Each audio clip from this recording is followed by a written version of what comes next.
नमस्कार दोस्तों। जब भी हमारे मुंह में कोई दांत नहीं होता है, मिसिंग होता है और अगर हमें नया दांत रिप्लेस करवाना है तो उसे फिक्स करवाने के लिए हमारे पास दो ही ऑप्शन होते हैं। एक होता है डेंटल ब्रिज या फिर दूसरा होता है डेंटल इम्प्लांट। तो आज हम जानेंगे दोनों में से कौन सा ऑप्शन ज्यादा बेटर है, ज्यादा सही है और कौन सा लॉन्ग लास्टिंग है। तो चलिए शुरू करते हैं।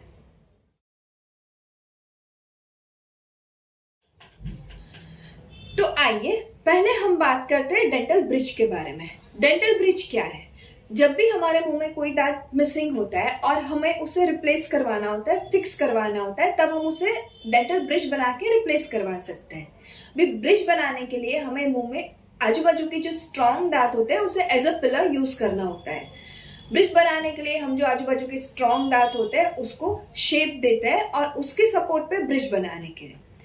अभी ब्रिज का एडवांटेज क्या है? उसका मेजर एडवांटेज ये होता है कि ये आपको विद इन 1 वीक बन के मिल जाता है। दूसरा होता है कि इम्प्लांट के कंपैरेटिवली इसका कॉस्ट कम होता है।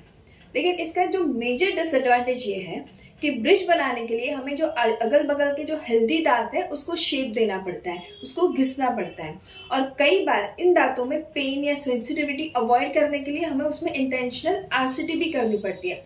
मतलब ना चाहते हुए भी हमें अच्छे दांतों में ट्रीटमेंट करनी पड़ती है। यही एक मेजर डिसएडवांटेज है डेंटल ब्रिज का। तो आइए अब हम डेंटल इम्प्लांट्स के बारे में कुछ बेसिक बात करते हैं।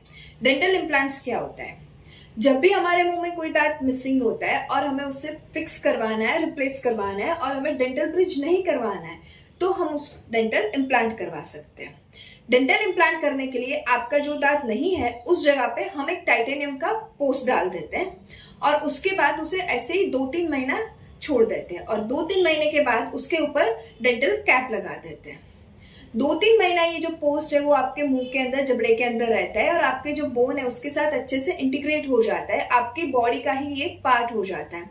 तो ये आपका जो नेचुरल दांत है उसके जितना ही वो स्ट्रांग हो जाता है। अभी डेंटल इम्प्लांट जो है उसका एडवांटेज क्या है?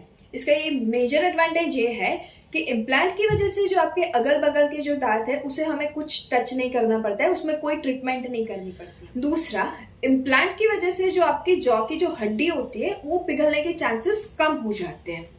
इस तरह से अगर आपका इम्प्लांट सही से किया गया हो और सही मटेरियल यूज किया गया हो तो आपका जो इम्प्लांट है वो आपके लिए लॉन्ग लास्टिंग ऑप्शन साबित हो सकता है। इसका एक ही आप डिसएडवांटेज कह लो। डिसएडवांटेज ये होता है कि उसमें थोड़ा टाइम लगता है और दूसरा होता है कि उसकी जो कॉस्ट होती है वो ब्रिज के कंपेयर में थोड़ी ज्यादा रहती है। लेकिन अगर आप लॉन्ग लास्टिंग और अच्छे ऑप्शन को अगर चूज करना चाहते हो तो आपको डेंटल इम्प्लांट ही चूज करना चाहिए। तो अगर आपको शॉर्ट टर्म या विद इन अ वीक आपको अगर दांत चाहिए, अगर आपको टाइम नहीं है आपके पास, तो आपको डेंटल ब्रिज करवा लेना चाहिए।